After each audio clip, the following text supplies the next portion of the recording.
Hello guys! Welcome back to my channel again. So for today's video, gusto kong i-share sa inyo kung paano ako nag-re-upload ng videos or ng kahit ng movies from YouTube na walang copyright. So, para dun sa mga tao na gustong magsimula ng YouTube nila, na ayaw nilang gumawa ng sariling content, makakatulong to para kumita ka rin sa YouTube. So, umpisahan na natin. Una, punta muna tayo sa YouTube. Ang bagal ng internet, guys. Sorry. So, search tayo ng gusto nating i-re-upload. So, for example, gusto nating mag-re-upload about cooking tutorial.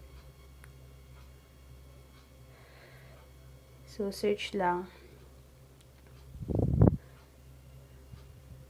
Ang bagal ng internet.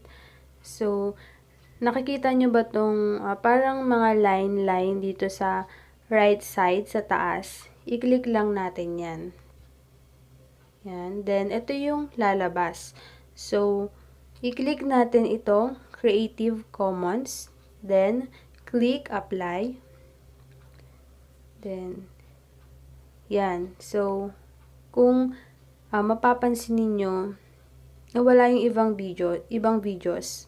Kasi ito, parang dito, nasala na siya. Ito na yung mga videos na pwede nating i-reuse. But still, kailangan pa rin natin i-check ng maigi. So, pili tayo dito ng gusto nating i-re-upload. So, for example, ito yung mapili natin. Yan.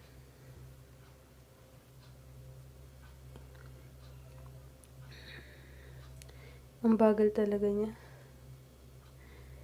So, yan na.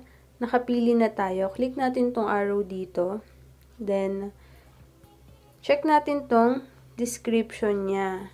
So, pag nakita natin ganito, license, Creative Commons Attribution License, Reuse Allowed, ibig sabihin, pwede natin siyang i-re-upload. Or, ibig sabihin, pinapayagan tayo ng original owner na gamitin yung video niya. Pero, guys, remind ko lang kayo na hindi lahat ng reuse, ng mga pwedeng i-reuse na videos is hindi ka na pwedeng makopyright. Guys, yung iba, nadadali pa rin sila kapag hindi nila na-check ng maigi. Lalo na dun sa, mga background music, sa mga titles, ganyan. And even dun sa, pictures. Halimbawa, sa thumbnail na ginagamit mo, kuha ka lang sa Google, ganyan. Pwede ka ring makopyright doon kapag hindi mo alam yung tamang pagkukunan ng images na walang copyright. So, guys, meron akong tutorial din nun. Visit nyo na lang po yung channel ko. So, yan. Next is, click natin tong share. Then, copy link. Then, since na-copy na natin yung link, punta na tayo sa Google. Yan. So, search natin online video converter. Yan. So, guys, ayan kasi yung ginagamit ko kapag magda-download ako ng videos. So, search. Then, ito yung lalabas. Free video converter by Freemake, convert MP4 and MP3. So, click lang natin iyan. Then, ito na siya. So, di ba may kinapit tayong link kanina from YouTube? Paste lang natin siya dito. Yan. So, click natin tong convert now. So, hintayin lang natin siyang mag-download. Oh, wait. Nangyari. Yan. So, sabi the download has started. So, check natin.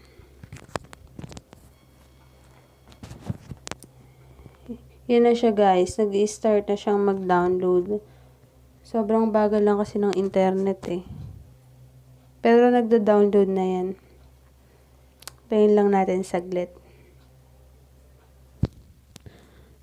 Guys, alam nyo, isa to sa mga way para kumita ka ng pera para kumita ka kay YouTube.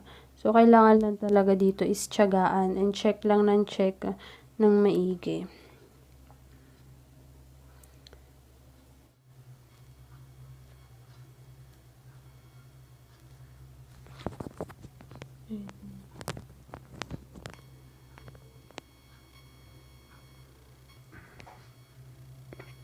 So guys, hintayin lang natin, saglit na lang patapos na siya. Sobrang bagal ng internet.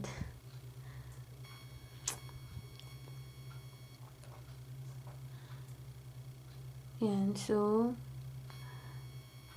download completed na siya. Ngayon, punta naman na tayo sa gallery. Check natin kung pumasok ba dun.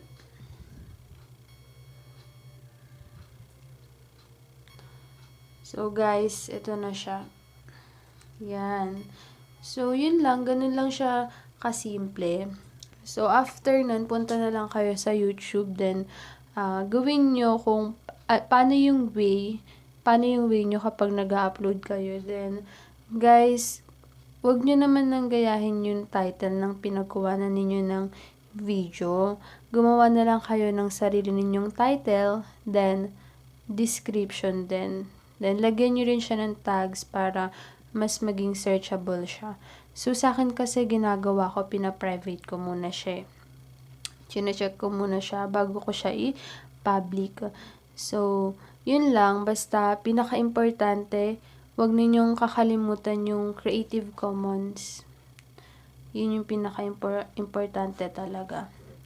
So, yun lang guys. Sana may natutunan kayo. Please like and subscribe. Thank you.